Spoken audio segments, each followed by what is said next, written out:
This is Founders Games Metaverse Rounds. Welcome to the Founders Games. The biggest growth stage challenge on the planet with $6 million award. The collective intelligence of 250 VC investors evaluated over 3,000 applications of growth stage companies. Only 60 made it to this third round. Thrilled to be here. So great to be a part of Webital. All of them are superheroes. They are saving the future of the humankind by generating social and environmental impact through their exponentially growing innovative businesses.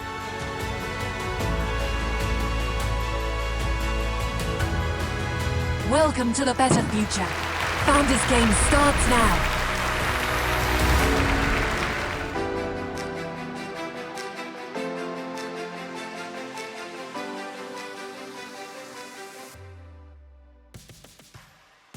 Hello and welcome to the third round of the Founders Games. Today, it's a very exciting opportunity to deep dive into what the future of agri and food looks like and how we're going to explore more sustainable and, of course, resilient solutions for the future. I would like to invite the jury members from all around the world to join me here and to present them. Starting with our first guest, Ting-Ting Louis, investor at Prosus Ventures, venture arm of Prosus Group. Ting-Ting, such a pleasure to have you with us. You're investing globally. You have presence in US, in Europe, India, CL, LATAM. You lead the team's climate and frontier investments, and you're based in New York. Please let me know a little bit more. What should we know about Prosus Ventures? We are large global investors. We're a little bit different than a traditional VC fund. We're actually a publicly listed company, so we invest off balance sheet, which means all of our checks are usually patient capital, which can be good for kind of really frontier type investments that maybe need a little bit longer than a traditional, say, software type investment. We're truly a global team, and always looking for big disruptive solutions that can tackle the globe's largest challenges. Fantastic. Thank you, Ting-Ting. I would like to introduce Julia, founding partner of Vespucci Partners, a Hungary-based VC fund. The aim of Vespucci is to bridge the CE region with the US startup ecosystem. I would like to hear more from you, Julia. And thank you so much for joining us here. We're focusing on bridging the Central Eastern European region to the US startup ecosystem mostly, and we're really focusing on the tech talent that is here in the Central Eastern European region. As such, we invest into deep tech, not only on the software side, but also in the health and climate tech spaces. Thank you so much, Julia. Feel very welcome to this fantastic set of fellow jury members. And we continue further with Laila. She joined Algebra Ventures as general partner to launch the VC's second fund, 2021. She's also venture partner at 500 Global, where she's responsible for the 500 First Vina Fund, 500 Falcons. Laila worked with several VC firms, and I would like to hear more from her. Hello, Laila, welcome. Thank you. Thank you so much for the opportunity. It's really exciting to be part of such an esteemed jury, and honestly, very interesting startups as well. And going through the pitches, really excited to the discussion. So we're an Egypt-focused fund, multi-state, 80% Egypt, 20% looking at Kenya and Nigeria. We've just had our first close and looking to invest. Fantastic. Thank you and welcome again. And now the only male investor among us, except for me, Frank Klemens, which, by the way, is a very rare opportunity. That makes this episode really special for me. I'm a feminist myself. So Frank Klemens, currently managing director of the Generation Food Rural Partners Fund at Big Idea Ventures. Previously, Frank was the managing director of Dupont Ventures and director of licensing at Dupont. He holds BS from John Carroll University and MS Chemistry and PhD in Organic Chemistry from Purdue University. Frank, what should we know about the GFRP and the Big Idea Ventures? Yeah, Thank you, and thank you for allowing me to be here. Big Idea Ventures is in the alternative protein space. This fund is going to be an earlier version, so we're going to be creating companies from university IP. That's what the GFRP fund is for, and putting them in rural America in the ag and food and protein space, really looking forward to working with our 22 partner universities and creating new companies in this space. Thank you so much, Frank. Now, we have a full set of jury members for the third round. Our goal, dear ladies and gentlemen, is to identify the one company that will move next to the semifinals.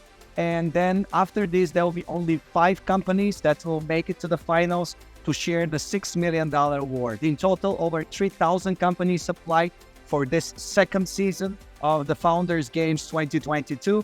And the finalists shall be announced at the special ceremony, the World Economic Forum in Davos. And that's where we will know who will be eligible for the $6 million investment, up to $6 million investment. A few words about me. I'm executive member of the board of the Webital Investment Network, publicly listed investment vehicle, providing partially the award of the $6 million. Thank you, Dr. Russev. As your AI co-host, it's my pleasure to introduce the rules before we move on to the first founder. The jury shall evaluate the top companies in this vertical and shall select a winner against 6 equally important criteria. 1. Business model scalability, market adoption, and timing. 2. Uniqueness of the idea. 3. Team capacity. 4. Funding and financing. 5. Leadership and personal qualities. And 6. Impact factor. Is the company generating social and environmental change? Each criteria brings up to 10 points, so the maximum a company can get from each jury member is 60 points. Only 5 of the semi-finalists shall reach to the final round and win a share of a $6 million award. Let the Founders Games begin. Participant number 1. Let's see who is the first founder in our backstage during this episode. Hi, everybody. Can you guys hear me okay? We hear you perfectly well. What's your name and company? My name is Mohammed Al-Fayed. I'm the CEO and one of 3 co-founders of Grubtech, a technology platform out of Dubai, United Arab Emirates. Great to have you with us. It's time for your superpower avatar to be replacing you in our metaverse. And we all wait for you downstairs to hear more about your company.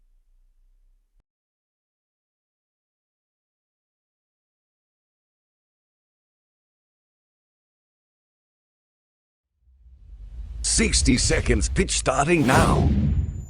In my world, in the hospitality world, I want to give you a snapshot of what my life looks like. Today, as a restaurateur, a cloud kitchen operator, or even a hotelier, I am 87% of the time unable to meet my staff requirements. My food costs have gone up by over 150%. On average, 30% of my customers have moved from brick and mortar and dining in my restaurants to ordering their food from cloud kitchen. I am in serious trouble, and when I look around me, I see an archaic fragment technology stack, by no means unified or stitched together. I'm required to keep an IT department on already very slim margins, and my consumers have moved to mobile ordering, food aggregators, and want to talk to me on social media and place their orders there. Well, the good news is Grubtech was born in October of 2019 to tackle that very same problem.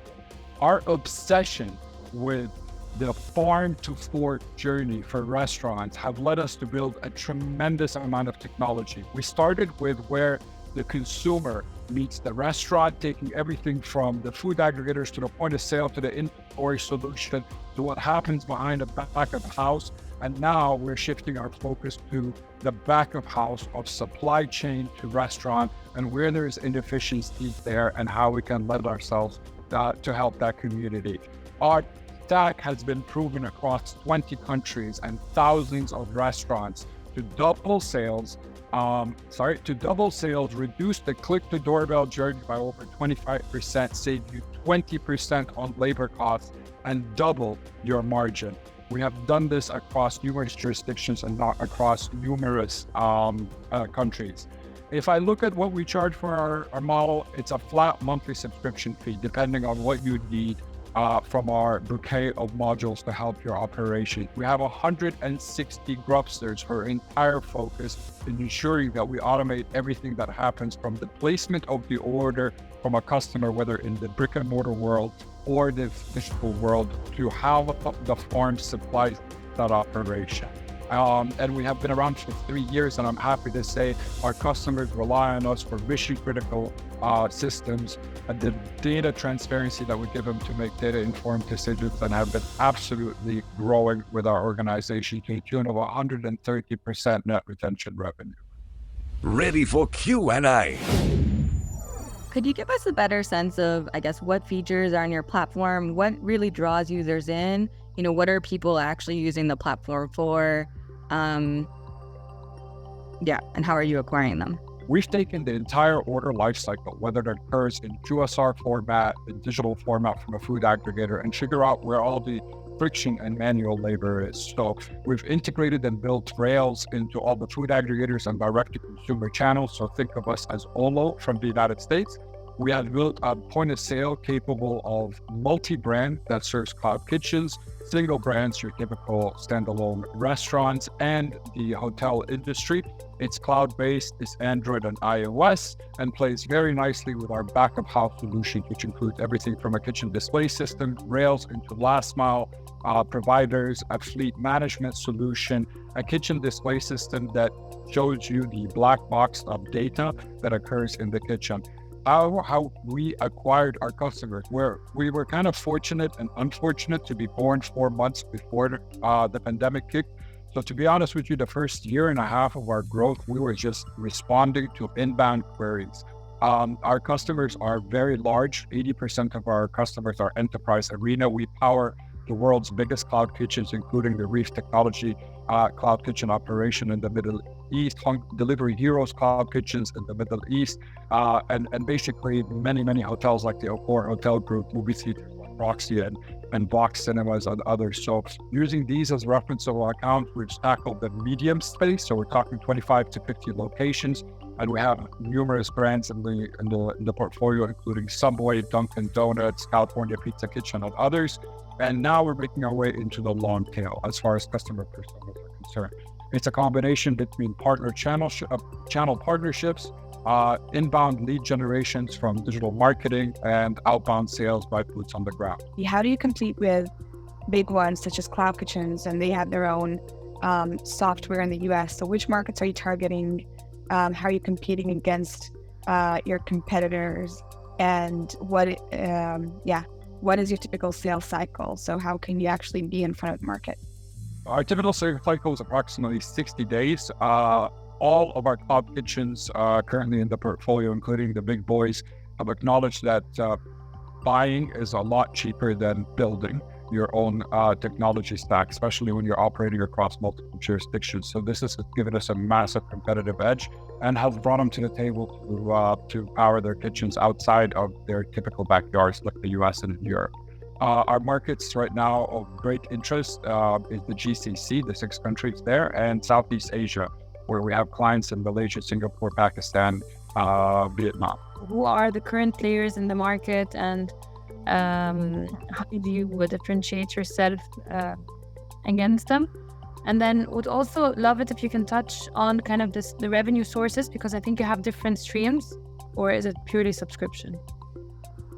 We do have competition in each of our verticals. Webital as an example, we compete with the local points of sale offerings of that particular geography. On the food aggregators, we compete with Deliverect, mainly and Otter. So in each of the verticals of our offering, we do have competition, some shallow, some deep.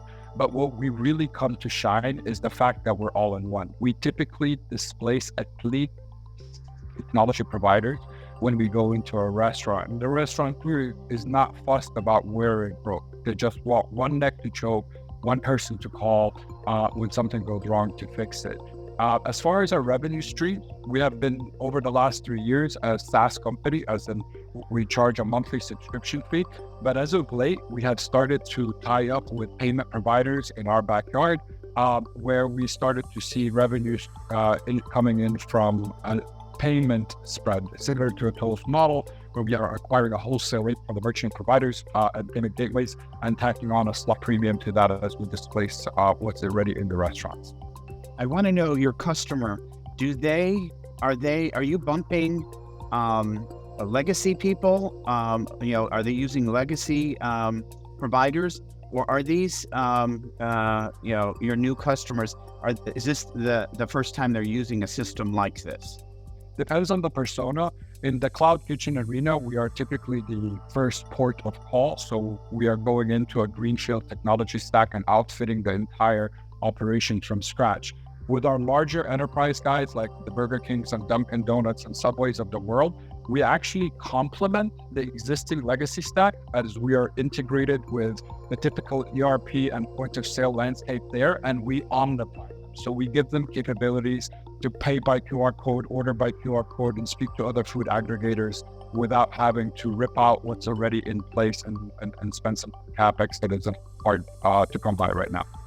The landscape, obviously, it's getting populated, and you need the definite unfair advantage. I would like to put a special focus on it. And then further addressable market size, I would like to better understand. Other than providing what we consider commodity and table stakes as far as the end-to-end operation of a restaurant, what we quickly realized that we need to also assist with the movement of money. First, from customer to restaurant, whether it's online or offline, and how we can create partnerships that are conducive to the F&B community that bring that movement more seamlessly and potentially opens up micro loans to the restaurant community based on the transparency of data and creditworthiness that we have visibility and line of sight on.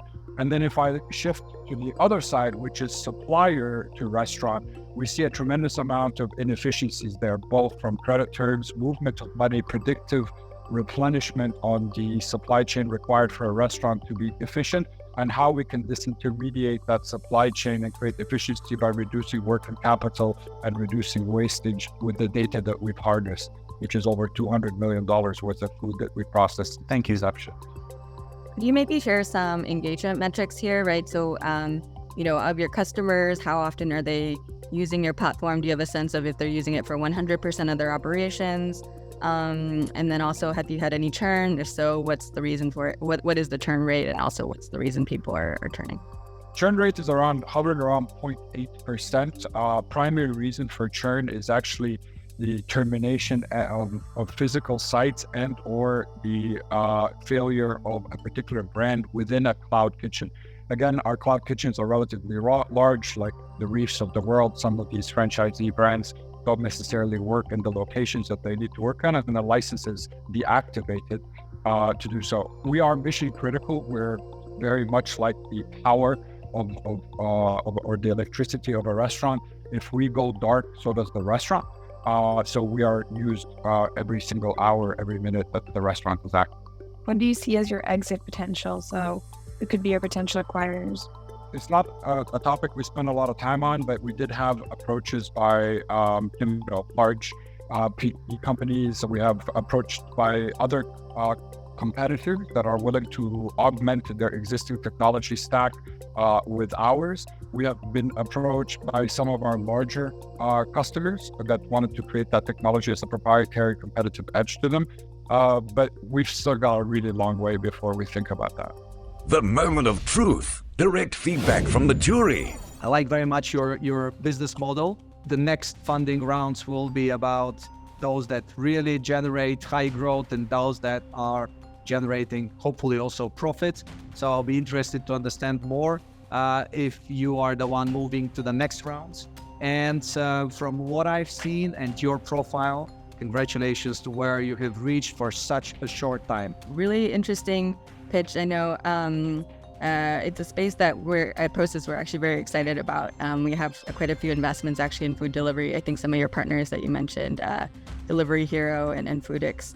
I think it's, definitely a trend that we're excited about. I think, we'll be curious to see how monetization grows as you kind of turn on the different revenue streams, right? Really capturing payments and getting kind of that transaction volume, that's where a lot of the opportunity is. So being able to, actually kind of become the payment of choice and kind of compete on transaction fees while being able to make, obviously a spread. I think that'll be kind of key to unlocking more revenue. We'll be very curious on the supply chain bit too. I know that's a very tough space. There's been a lot of players trying to kind of disintermediate that. But yeah, definitely an opportunity there too. So good. It seems like good early traction, and looking forward to see where you guys go. Very interesting and good traction so far. I think you have a lot of competitors in the space globally. So just thinking about Travis Kalanick's startup, which is called Cloud Kitchens in the US, that grow very fast, and they have their own software and everything that kind of you cover. And they're growing quite fast globally, but I think your play in the long term can be really focusing on the region that you mentioned and growing fast there, and then getting acquired by one of the bigger players afterwards. And I think what's really interesting is that you also, when you speak to the likes of Delivery Hero and people that actually use the product, they always give raving reviews about how Grubtech kind of changed their business operations. So I think this is also something very strong that might not come across in the pitch. I think something that would be interesting to cover later on is kind of the share of wallet from restaurants. Which part do they actually use you? Because in the Egyptian market, there's usually a lot of resistance to change, and then they end up just using a single part of it as opposed to the full chain. So maybe there's adoption and increasing this share, but definitely interesting business. So great job. I enjoy the pitch and your ability to answer questions. So, with such details. So, couple of concerns I have, that I think you need to address in future pitches is your customers and who are they? What is their experience? Why you versus your competitors? That I don't have a feel for. I don't understand where and how long is their retention? Are they going to be, staying on board? Are they, how much is it going to cost them to do this? Besides just the subscription fee, is there any additional costage? And then, the scalability of this is a concern. I didn't get a great feel on a typical customer. What is their typical output of dollars? How much are they paying? Overall, love this. I agree with Ting-Ting that there is an issue in the in the backspace of supply chain and all that, and that is going to be extremely difficult, and I would like to really understand how you're going to do that. I would like to have now from the studio live only one anonymous scoring.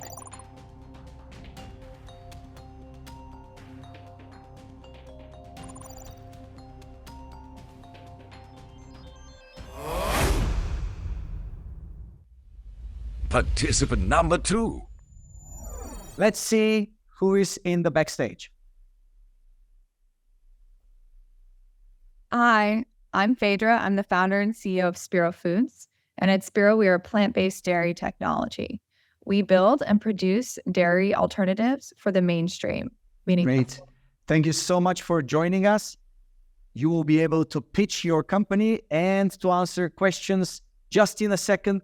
But let's first give you the superpower avatar suit and have you in our Metaverse down with us. We're waiting for you.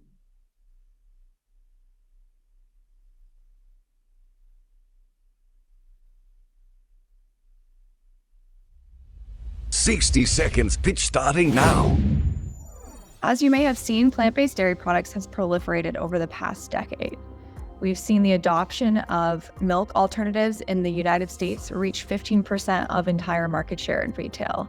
and this is tremendous growth. However, what we haven't seen is plant-based dairy reach the same price point, flavor, texture, and scalability as animal dairy. What this means is that the large majority of consumers today are unserved. Most plant-based dairy products have been built for the premium shopper. Plant-based dairy alternatives can range from 50% to 200% price premiums of animal dairy. This is leaving behind the majority of consumers who just want better, healthy, affordable food. And this is exactly what Spero is solving. Spero is building plant-based dairy products that are priced the same as animal products with quality ingredients and flavors that consumers trust. Now, you might be wondering, if the rise of plant-based dairy has become so prolific, why has no other company reached price parity with dairy alternatives? Well, it's a very difficult problem, and the way that Spero is solving it is by capitalizing on cheap ingredients, which are seeds, our particular focus, using patent-pending technology and automation. We are vertically integrated, meaning we produce and manufacture and ship out our products end-to-end in our own 35,000 square foot plant. Seeds are so advantageous because, one, they're already scaled. They have a global supply chain that is diversified across many different regions. They're very inexpensive, being around 8 times less expensive than a nut product, for example. And they're environmentally sustainable, using about 96% less water and land than both nut and dairy products and emitting virtually no greenhouse gas emissions. And finally, they're a very nutrient-dense product filled with vitamins, minerals, fiber, and protein. Now, Spero capitalizes on a novel technology for which we have applied for 21 global patent applications in a variety of regions. The way that we capitalize on technology is one, seed fermentation and process engineering, meaning we have novel and in-house vertically integrated ways of manufacturing, processing, and fermenting seeds that produces a higher yield than something like precision fermentation. With respect to intelligent automation, we have worked with world-class engineers to intelligently design for maximum throughput and reduce labor to produce plant-based dairy products as cheap as possible, without sacrificing on quality of ingredients or consumer experience. As a global company, Spero looks like focusing on cheese, eggs, and milk as our predominant categories. What we've had in market today are plant-based cheeses, which have fueled the growth that we've seen thus far, even naming us as the 3rd fastest growing plant-based cheese and the only startup in the rankings over the past few years. These are the products that we started with, which are award-winning, ranging from cream cheese to goat cheese and others, but we're most known for our cream cheese products, but have just launched into the largest US supermarket this month. How does our cheese and how do our other products differ from the market competition? We see that our products are allergen-friendly, priced similarly to dairy, are made from a novel ingredient, don't contain any concerning ingredients to consumers. They're very simple, around 6 to 7 friendly ingredients, and they're environmentally sustainable. Something we don't see is a set of value propositions in addition to branding and taste among other alternatives in the category. Ready for Q&A. With a 30,000 square foot plant, how much product are you going to be putting out and how much you're going to be leaving behind? And, who could be your potential partners in making this product? We fully manufacture everything today without any additional automation. We can produce around 1.5 million units of our cream cheese, for example. Within this factory and full automation and optimization, we can get to an aggregate of around 20 to 27 million units of combined products, which is actually tremendous revenue potential. We do see building out our plants as a viable strategy for scaling. We know this like the back of our hand. We've worked with world-class engineers, and this is something that is very doable, and we have the experts at the table to do well. I just don't know if investors will want to invest into a company for capital growth. Are you going to do non-dilutive funding here or debt funding? I'm sorry, to do that, to build out these firms, these other manufacturing sites? We're looking at a combination, but I think something interesting to note, sometimes it is conceived that we have built out the infrastructure, the walls, and the plumbing from ground zero. We actually haven't done that. Our capital expenses have gone to equipment and installations, but not really much at all to physical infrastructure. The way that we've circumvented that is by working with real estate partners across the country and getting plants that are already certified and set up to produce food, and, having the landlord work with us to make small modifications so it fits for our needs. Could you tell us a little bit more about the actual fermentation process? How are you actually fermenting seeds? I get there's some IP, but to the extent you can share at a high level, maybe walk us through a little bit more so we can understand why there's such a cost advantage compared to precision fermentation. And then secondly, I guess one of the big pitches with making, real quote unquote proteins with either precision fermentation or eventually whatever cultured, cell cultured, in the meat category is that it, you kind of can unlock new functions that functionality and textures that maybe can't be replicated as well with kind of plant ingredients, at least today. With using your seeds, are you able to, what kind of texture, what sort of textures are you able to have, and where are the limitations? How do you kind of think about that? We start with a seed input and we go through a series of processing steps. And I think a lot of the magic is in the process engineering and the fermentation, which keeps a very clean label for the consumer.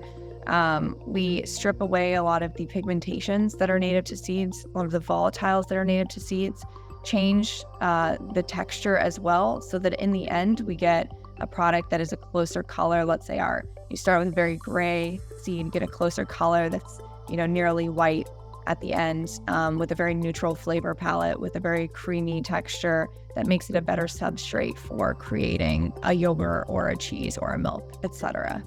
And then because we are starting with this lipid, fat, biomass input and processing that, we do get a higher yield in the fermentation than precision fermentation, which is generally just producing a single protein with a very vast amount of aqueous solution. The mass that comes out of any bioreactor is generally fairly low in comparison to what would come out of ours. The one other interesting component that I think is not commonly known about precision fermentation is, what does it look like to the consumer? We can say it's so much better for a multitude of reasons in functionality, but how does the consumer react to it? When you look at the label of something like there's a precision dairy fermentation protein product that makes milk and is making a cheese, when you look at the label of it, it doesn't have clean ingredients. And one of the biggest inhibitors to plant-based, in addition to the price, is also the ingredients. Consumers not trusting ingredients. As you can see in this slide, how our egg alternative differs. They look at these and think that plant-based means bad. Plant-based not healthy, no longer trusting that it's inherently good. And what we have to do is build consumer trust with ingredients, which our products allow for a clean, short label. Usually everything is 7 ingredients or less, nothing that consumers don't understand. Whereas with precision fermentation, there's a tiny, tiny fraction of a precision fermented protein that is sandwiched in what otherwise looks like a plant-based product with a lot of additives. Is your patent on a specific part of kind of the process, or is it nobody else can ever use the kind of the seed production? And then what is kind of the rationale of your plans to acquire brands in the melting cheese as opposed to developing your own product? The interesting approach we've taken working with our IP lawyers is to approach it with both method and composition claims, so that not only are we covering, I think there are hundreds of claims at this point, so it's not one specific process that this comprises, but looking at a variety of methods for processing and transforming seeds, and then also covering composition. So how much of that is in a given cheese alternative or milk alternative, taking a very wide and deep approach to this. We try to be as thorough as possible. So hopefully that addresses your question. In terms of our growth strategy, given today's market, one thing we are considering is looking at building a suite of products that complements ours. And over time, growing in addition to our products that we invent, looking to bring on products that have a cohesive synergy. That's about all I can say there, but it's definitely an interesting time. How do you plan on building out a strong brand, consumer brand?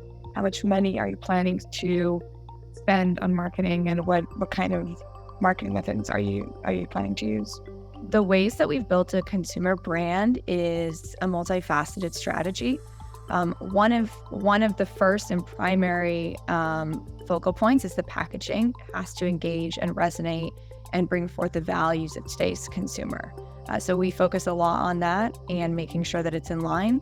Social media, point of sale marketing, really reminding of the same values that are reflected on the packaging, are two of the additional strategies that we use. It's really about a brand more than ads, we feel, because we want a long-term sustainable consumer base.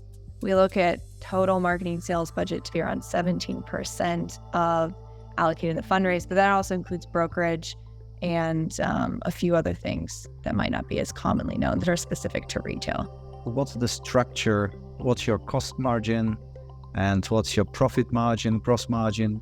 And what's going to be your strategy? Is it going to be D2C? Is it going to be a different one? Are you planning on making money on the IPs that you're having? So could you please give us a better understanding? So in terms of the margin today for our cream cheese, for example, is around 30%. It does increase dramatically up to around estimated 55 to 60% over time with full automation implemented. The largest opportunity to improve margin and reduce cost per unit is in reducing the cost of producing the product or the cost of labor, meaning more automation, higher throughput, lower COGS. In terms of the sales and strategy, we are not a D2C brand. We are what's called perishable, meaning we're a refrigerated product. Our strategy is retail first for each product, and food service follows off of the back of the following in retail and that awareness. We are currently, our cream cheese, for example, is in the largest U.S. supermarket. We just launched there, placed right next to the largest, dairy product. Our plant-based egg is launching nationally in December with one of the largest natural food stores, and it will get double placing on the shelf and be competitive in price with animal eggs. So it's looking at retail and then food service. We've seen food service really proliferate for our cheese products. Recently, we're launching into universities and bagel cafes, which we already have contracted, and that's happening in the next month or so as well. I just wanted to kind of come back to this functionality point, right? And maybe, again, with kind of your set of ingredients and or maybe people you acquire, like, what would you be able to, are there any SKUs, like what SKUs does that, like, do you think you can fully go into melting cheese, for example, without something like casein? Are there, could you do all egg, applications, whether it's baking or, I don't know, like basically what's kind of with your set of ingredients, what applications are in scope versus where do you think, maybe with plant-based, you'll just never get to? It does differ for each product. Each product depends on specific functionality and different use cases and different cultural norms for the consumer. For something like, an egg alternative, really being a clean label product right now in the market today is the most important with good nutrition. Over time, we also see our products adapting as consumers adapt. With respect to something like a cheddar or mozzarella cheese, there are a lot of really inventive ways in which we can produce advanced products that we're working on.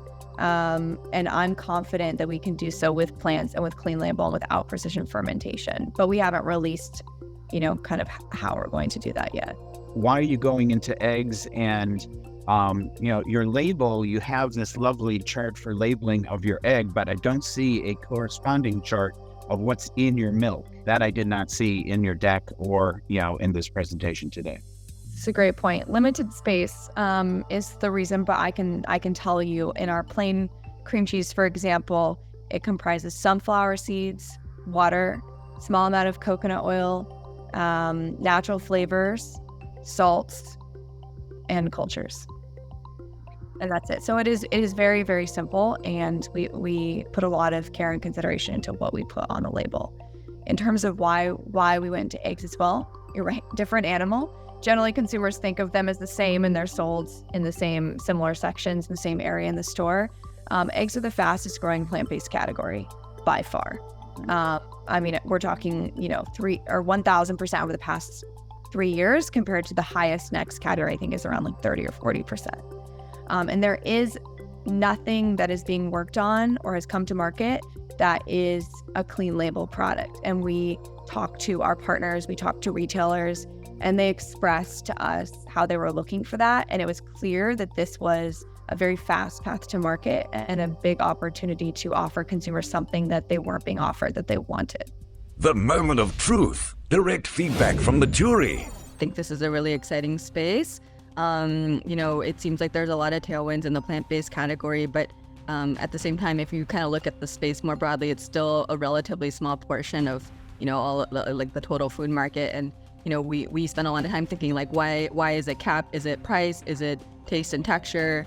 Is it, I don't know, like something else? And so, I think this is a fantastic step forward in at least just getting to price parity with maybe animal products. And I think it will be, kind of TBD if on like the taste and texture and such like that, if just matching on price like unlocks more of the market. And I think I think the next question for you will be like, okay, is the taste and texture, like, does that need to be closer to real in order to like fully become more mass market? I think that's going to be the question that you guys have, and what you can unlock with plant-based versus needing maybe more real proteins. And so really, really curious again to see how this gets adopted.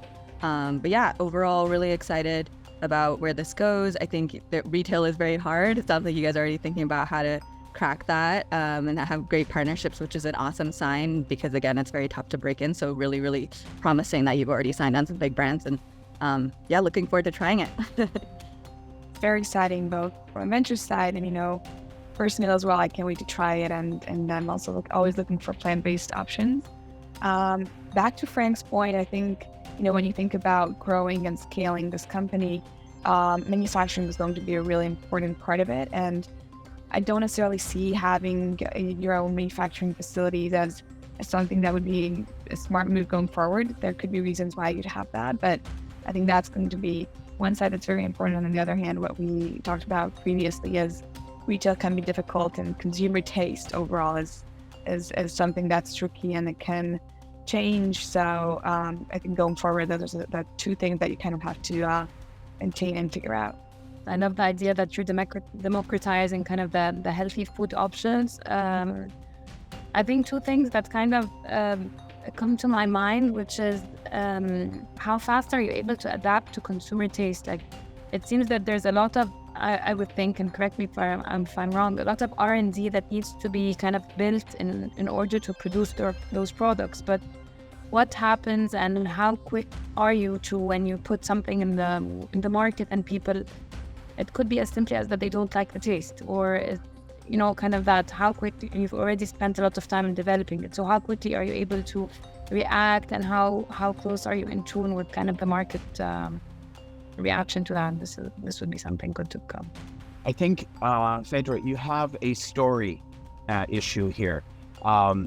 You bring in, this is a platform technology to me, and you're going to be making, and you're going to be able to make multiple types of products. I mean, that's clear to me. The problem is, you start off with dairy, and then you move to eggs, and then, everything's based on eggs, and you still say you're a dairy company. You need to really understand, the story isn't there. To me, that was the disconnect that I had. Plus, they're not cheap ingredients, they're inexpensive ingredients. Cheap means, something different here in the States than inexpensive. And so I think you just have to be, very cognizant of what your story is and making that flow through very clearly. Because right now, I get it that this is a platform, technology, and that you're going to have multiple products. It's not going to be clear to everybody that sees this pitch. And, you need, I've always said to startups, make sure your story, from the beginning to the end, flows, and it has a beautiful message in it, that tells the investor what you're doing. And to me, this is your pitch here today, this deck especially, is a little bit all over the place. And I would really love to see you work on that a little bit more and really get a nice story. I'd like to know why you got into this area. Are you allergic to dairy or allergic to nuts? Why did you go into this? And that personal piece could be very, very good to hear. I think here the word about focus and identifying that the business focus is very important, because that's how you build a brand. And definitely I would love to see this also in where you're presenting to us. Now I would like to see one anonymous scoring from the jury member.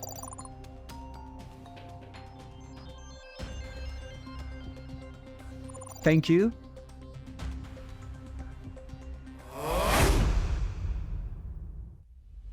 Participant number 3. Hello, everybody. I'm Federico Garcea, the founder and CEO of Treedom. It's great to have you with us, Federico, and looking forward to hear your story. Before that, here is your superpower avatar, and we wait for you downstairs.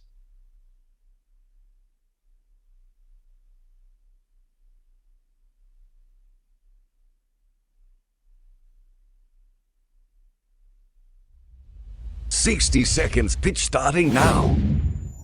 Treedom is the first community that allows companies and individuals to plant trees online and follow their impact, directly supporting NGOs and farmers all over the world. The innovation of Treedom consists in the fact that every single tree planted is geolocalized, photographed one by one, and can be given as a gift to friend or stakeholder if you are a company. To date, we have planted more than 3.2 million trees, supporting 11 Sustainable Development Goals, thanks to the contribution of 1 million users and 9,000 corporations. What's next for Treedom? We want to develop the best experience online to plant and give trees based on app, on subscription-based and gamification applied to become the best and the big tree planter globally. Moreover, on B2B side, we want to certify our 43 agroforestry and forestry projects worldwide into carbon credit and exploit this new market that have a huge projection for the future. Ready for Q&A. What exactly is your business model? Can you elaborate on that, please? Treedom is a sort of bridge connecting users and corporations to farmers and NGOs, taking a fee, applying a markup, I will say, is up to 65% per every tree planted. We apply our methodology and certification for free. So compared to other certification system, we do not ask money up front. We got a sort of digital certification, but then we apply a markup because we offer the technology and also the media and the engagement to the users and corporations. How would you actually differentiate yourself? And, when the corporations, I think you had a few logos on here. When they choose you, are they only working with you? And why do they choose you versus others? What makes you stand out against the competition? We are the first B Corp in Italy, one of the first all over the world. So we're trying to combine profit with a strong impact in terms of environment and social impact, because we support farmers also by planting fruit trees. We strongly believe that we can have a bigger impact by being a for-profit and raise money as we have done a couple of years ago.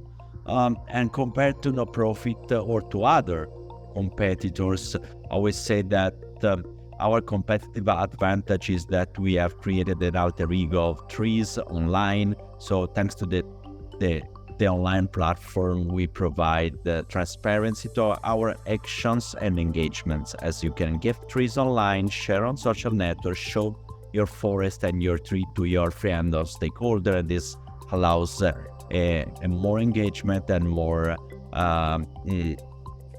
organic growth of the project. Moreover, we are the only one who work both with B2B and B2C, and we have seen a lot of synergies between two markets. So having a big community allows that company want to have a forest in our platform, and several people or decision maker in corporation that have received a tree as a gift from a private users, and they feel emotional about this gift and they want to replicate and offer to their employees or customer.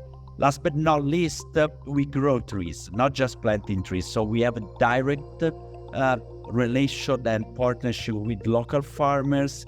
We check their every single trees and we monitor the project. Every year we make site visits. So we ensure for 10 years that the trees are growing well and the farmers get paid and have fruit and resources to create local economies. With regards to the B2C, how is the repeat? Do people end up buying more than one tree? And another aspect, I think it's more of a clarification point. So you buy a tree on a farmer's land, so it's whatever kind of tree that the farmer is planting. So basically you pay for the trees and then he kind of gets the products and then sells it, etc. So it's kind of extra money or kind of donating for the farmer as well.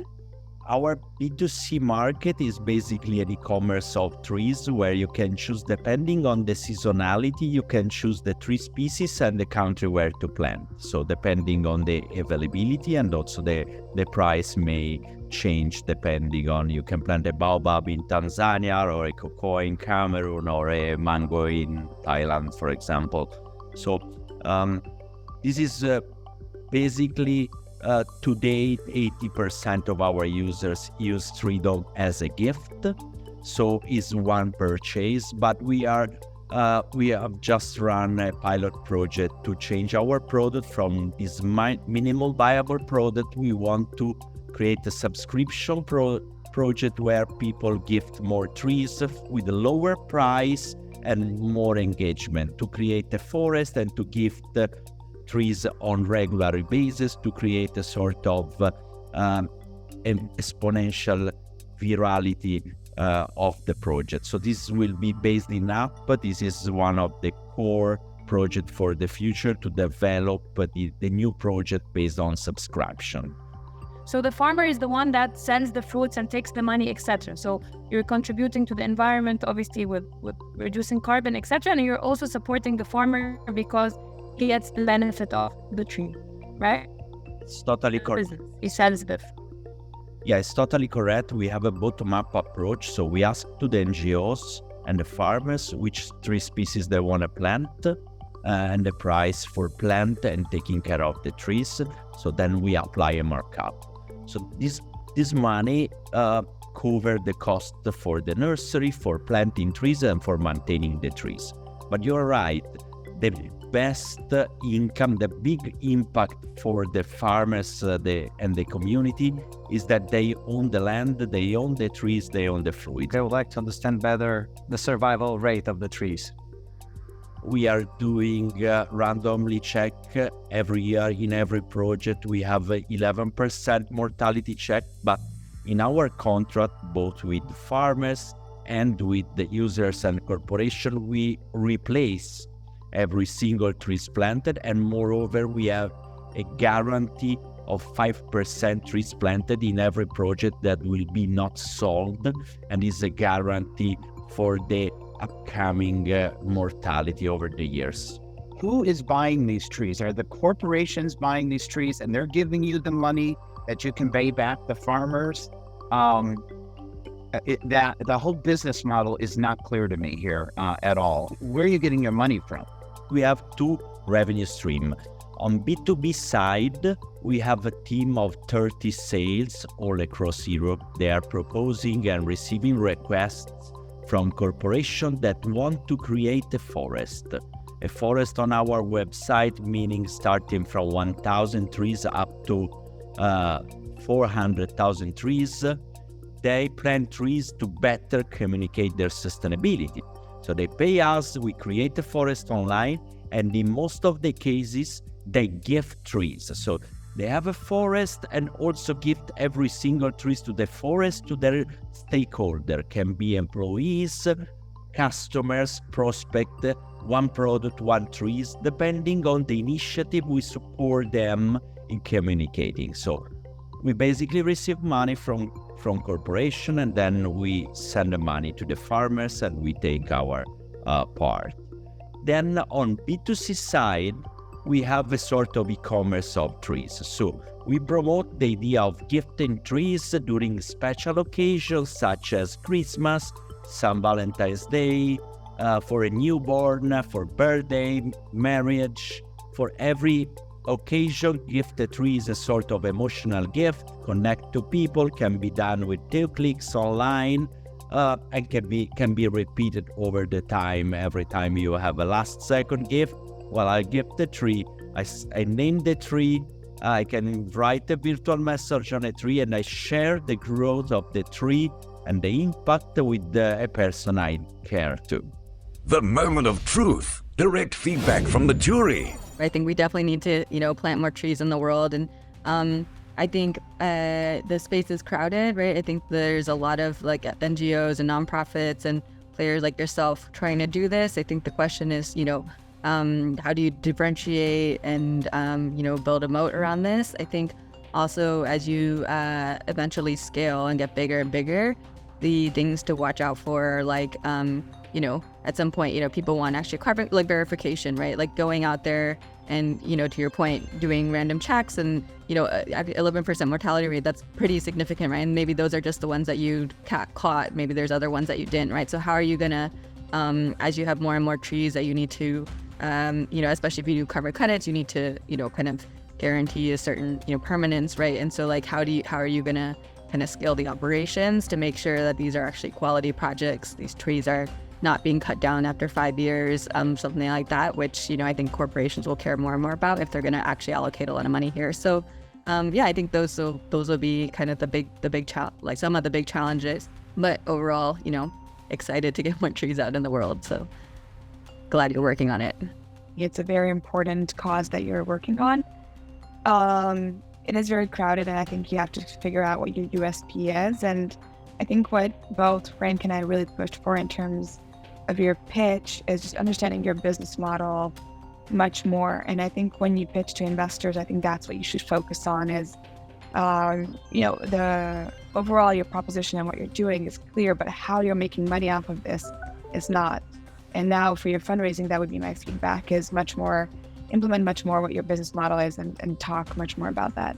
Big question in my head is people buy the first tree, but then will they actually continue to buy, or is it, I don't know, maybe there needs to be some sort of a gamification on that front, on the corporate side, maybe, more carbon credit. I feel there needs to be more incentive for people to continue to do that.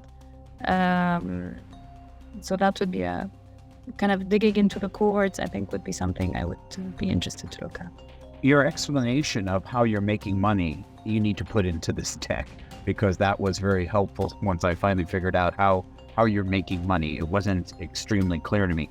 I love that the combination that you're helping farmers here grow a product that they can now get out into the market globally. I really do like that aspect of this. Very clean, very useful. My one area that I would love to see a little bit more detail is, there are certain areas in the world that we know trees are needed, and you're going to France and UK and and other countries like that. I am thinking of what has happened in the rainforest in Brazil, where we have lost so much of the greenery and so many trees. Putting trees back, how are you going to be working that into your mission and what you're planning on doing with this company? I think that would be extremely important for I would love to know where you stand on that. How big is your picture here? Gifting trees, yeah, great. I like the idea. It's something different. However, I think there's a bigger picture here that you need to aspire to, is how we're going to repopulate these trees back into areas that have really been devastated by either wildfires or deforestations and things like that. So I think you have a bigger play here than I think you're putting on in this deck. So something to think about.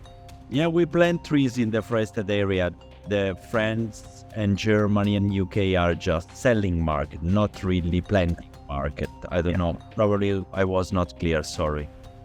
Thank you. I would love to see where you are and where you can go is a more VC fundable perspective, meaning gamification. How do you guarantee return customers? How you have them involved in the growing of the ecosystem? Why should I return to you and not going somewhere else if I have a budget which goes for green certificates and carbon dioxide certificates? So this is where I would like to see more in your presentation. But overall, really great job, and congratulations for reaching to the third round. And let's see how the numbers will work for you. Saying numbers, let's see the anonymous scoring of one of the 5 jury members for what you have just heard from you. Thank you so much.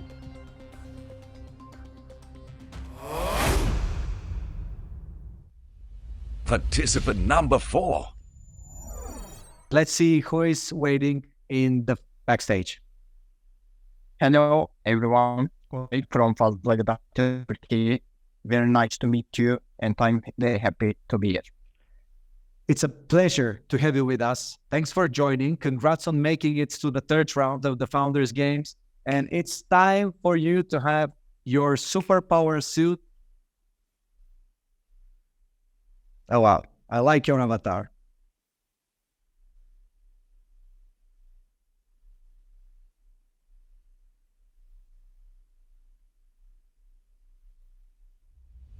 "60 seconds, pitch starting now." Fazla Gıda is a company providing technology-based holistic waste management solutions. So the problem is that 1/3 of the food that we produce globally is going to the waste, and most of the companies see this as an inevitable outcome of doing a business. But it is possible to create a great financial, social, and environmental value out of this surplus product. But to be able to do that, we need a methodology, a holistic surplus management approach, which we apply. As you see, this is the food recovery hierarchy, which stands at the heart of our business model. And as Fazla Gıda, we are providing solutions at each step of the methodology. So what we do is we offer the highest financial, environmental, and social value out of surplus product of our customers that we are working together. And we are doing it with technology-based solutions, which is enabling us identification and categorization of the products, and also a real-time analysis of the data and traceability. And also we are creating an ecosystem where these surplus products can be evaluated with the highest value. So looking at the journey that we have in Turkey, in 5 years, we have grown exponentially, and we are working with over 100 partners. Some of them you see on the slide in more than 50 cities in Turkey now. So our impact is that we have saved around 50k tons of food, which is equal to 64k tons of carbon emission. And we have completed over 150k transaction of donation operations, which means that we are reaching out to 1.25 million people in need in Turkey with our donation. So the next step for us will be expanding our technology and holistic approach to Europe, probably starting with Spain, the market solution. Ready for Q&A. My question would be on the different revenue streams and how you make money off of that. We have different services. So at the reduction source, we have the B2B liquidation platform. It's a marketplace. For marketplace, it's a profit margin that we buy and sell the products. For donation, it's only the platform usage fee that we get from customers. For animal feed and biogas, it's a profit margin.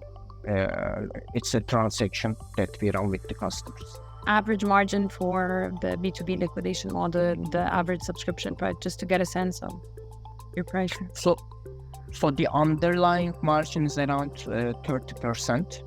Out of it, the marketplace has the highest margin. Could you give us a bit of an overview of the breakdown of like your current, all your volume today, or your breakdown of your revenue today? How much is going towards like B2B versus donation versus, industrial use cases? What's the biggest part of the business today? All of our model depends on B2B model right now. For resell, the B2B liquidation platform, it is like 50% of the total income that we have. Animal feed is another 25%. Recycle, the biogas part is 10%, and the rest is donation. The smallest part comes from donation. Okay, and how you're basically buying all the surplus, I don't know, I guess inventory or food, I guess, and then you kind of allocate who to sell it to, whether it's another business or donation or an animal feed or biogas provider. Is that how it works? And then there's different spreads / margins by channel? Are you actually buying the inventory, or are you just like a marketplace? It depends. Sometimes we only bring the seller and buyer together, like in marketplace. Sometimes we buy the product if we believe that we have a buyer for that. And then as Fazla Gıda, we sell the product to the buyers. For most of the case, for donation, for example, or for biogas or animal feed, there are already buyers for these products in our ecosystem. We are working with more than 150 food banks in Turkey, for example, which are ready for the donation surplus products.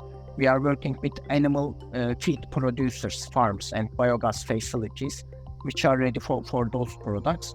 So for them, we are just doing the combining of the seller and buyer. But for marketplace, sometimes we as well buy and then sell the products. How often are you holding inventory? What percent of the time? It's like 30%, I can tell you, on average for market operations. Are you a pure marketplace, or do you have any proprietary technology? And what's your USP compared to competitors besides not covering landfills as an option? Actually, the software services that we provide are protected under intellectual property rights in Turkey. Apart from that, for other services, we have a pending patent application. We have a smart scale system as well that I haven't mentioned at the reduction at source. For this product, for example, there's some patent application.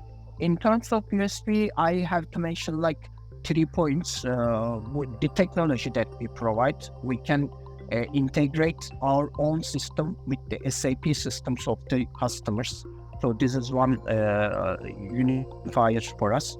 The other one is the traceability that we provide to the customers and the ecosystem that we have created with all these food banks, the buyers, the farms, and etc. In terms of competition, there are competitors for each service that we provide, but there is not a layer which is providing the holistic approach and all of the solutions together for us.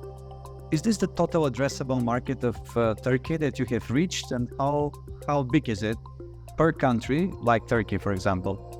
First of all, we are working with different players, including retailers, including manufacturers, distributors. For those, I can tell you that we have reached most of the market. It's like around 70% right now. But apart from that, some of our services, like the smart scale system, is providing solutions for the hotels, restaurant, and catering companies. And we have a huge white space, therefore, in Turkey. We are at the very beginning of the road there. We are just working with around 20 hotel, restaurant, and catering customers right now. The universe is around 500K different outlets in HoReCa. You have done a lot in Turkey. So if you can get me an idea of, with 100 partners in 50 cities, how many people did that take to bring that in? Because my concern now is you're going global. I think waste is a very cultural. Food waste is especially very based on communities. I know in the U.S., I just don't know how you're going to attack that market. I know Europe is going to be a lot easier because they're a lot more conscious about that. When you go to Spain, what's that going to look like? What kind of scale up are you going to need in people, based on what you've learned in Turkey, to understand the Spanish market? So right now in Turkey, we are around 100 people in Fazla. And in Turkey, there are 81 cities in total. So 50 cities is like almost, by the way, of course, you can guess these are including the big cities. So in terms of population, we are covering more than 80% of total Turkey right now.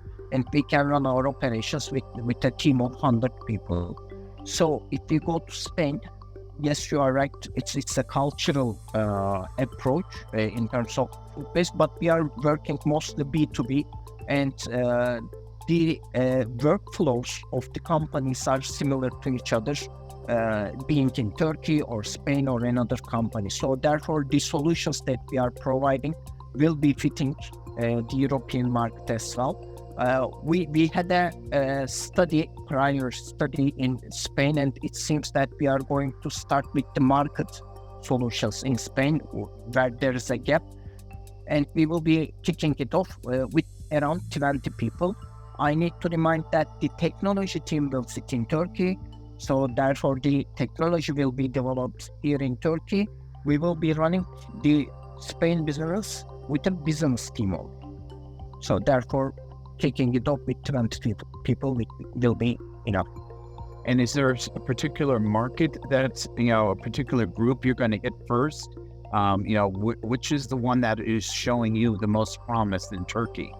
For market specifically, the providers of the surplus products are mostly the manufacturers, like Nestle, Mondelez, that you see there. And the receivers are players who can consume in high volume, like hotels, for example, like catering companies. They want to buy these surplus products because they consume a lot. How do you see these partnerships with these logos on this page expanding? Are they just giving you a small % of their waste now? Is there a lot more room to expand? If these partnerships are all fully activated, how big do you think you can get in Turkey? So there are actually two different ways to grow. Let's call them vertical and horizontal. The horizontal one is adding up new partners, new customers to our ecosystem, where we cannot say that we are in a saturated place, but we have already most of the big companies in Turkey. The second one, the vertical one, is that you can start to work with different services with the same customer. Assume that I'm just, doing donation operation with a specific customer. I can add up market operations as well. I can add up animal feed as well. So therefore, as you can see from the figures here, it is really growing exponentially because we are both doing vertical and horizontal growth right now. And on top of that, unfortunately, we are a high inflation company, a high inflation country. So therefore, the food value itself is growing very fast. If you just keep the same volume, you see that the value is growing exponentially as well. The moment of truth. Direct feedback from the jury. I think it's a very interesting business. I really like the impact, and it's definitely very promising. I think in terms of expansion, in my head, it made more sense to go into kind of developing markets, opposed to developed, because this is definitely kind of also kind of reducing their costs, etc., which is a dire need for that. I think it would be interesting to understand a bit about the engagement, kind of especially on this B2B angle. So how frequent do those restaurants, supermarkets, etc., depend on Fazla Gıda to source products, especially if it is at a better price because they're trying to burst it. So I think if you're able to build a story of you're growing, but the current kind of set of customers love you, and just showing this engagement, it would also be good to show. food waste is definitely a huge problem, and it's exciting to see you working on it. I do think the space, there is a lot of competition, especially on the like supermarket and restaurant side. At least connecting to consumers or donations or things like that. Maybe a little bit less on the big brand side. I don't know. Like, I would love to. And still not actually super clear on the B2B marketplace angle that you have here. So potentially there's something interesting there. But I think in general, definitely as you start expanding into other countries, I think this is kind of a hyper local game, right? Like people sign on, like a certain amount of density in partners and in whatever geography they're in. So as you kind of think about expanding into a new country, there might be some competition that you might have to face. So maybe helpful to think about like what geographies are relatively untapped that you can maybe go to first. Also leveraging your existing partners, can they help you, especially with some of these like multinational brands, can they help you expand into other countries that they're already in and they would be kind of a first partner? Things like that I think would be a good approach. I think for fundraising, I would include more detail about your business model and what we talked about previously as like for your customers, what is your actual value proposition? What is your customer acquisition cost, your lifetime value? So just more detail about this in your deck. And then as you're going towards new markets, there's a lot of competition, even just for sectors of what you're doing. So as you're growing, acquisitions could be a good strategy for you in the different smaller European countries, especially. Love this space. I think it is crowded, as everybody has said. It's the story again. You have a wonderful topic here. You need to tell us a little bit more of where and who these customers are. I think it's more, defining your story to the investor, your business model, what areas are you actually focusing in on and what kind of, where are you seeing traction? I think that's one piece I did not see is where, which of these groups are you really getting the best traction from? It's time now for one of the jury members' anonymous scoring.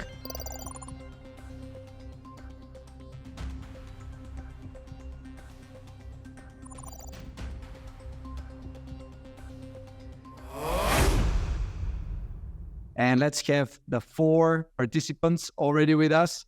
Here are the numbers today. We have 36. Average score for Treedom. Congratulations. 38 out of 60 for Grubtech. Congratulations. 42 for Fazla out of 60. Congratulations. And 44 for Spero. Congratulations, Spero. You're the winner.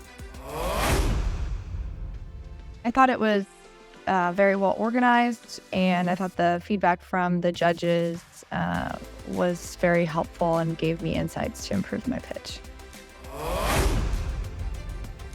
Thank you guys for giving me the opportunity. I thought the session was very well run, and every pitch is an opportunity to tell the Grubtech story, and more importantly, to learn what kind of questions can come your way and prepare better answers. So that was really helpful. Appreciated all the questions that were quite intellectual. So thanks for the opportunity.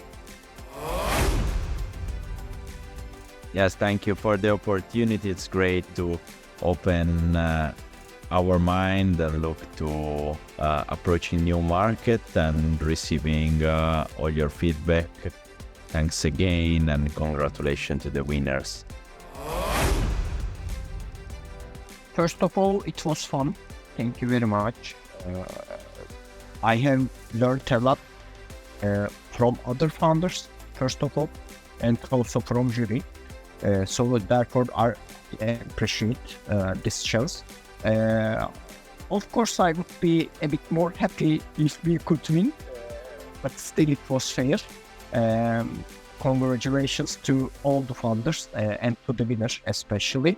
And I hope to see you again. Thank you all for being with us. Make sure to catch the rest of the episodes of Founders Games to see the amazing founders from all the verticals.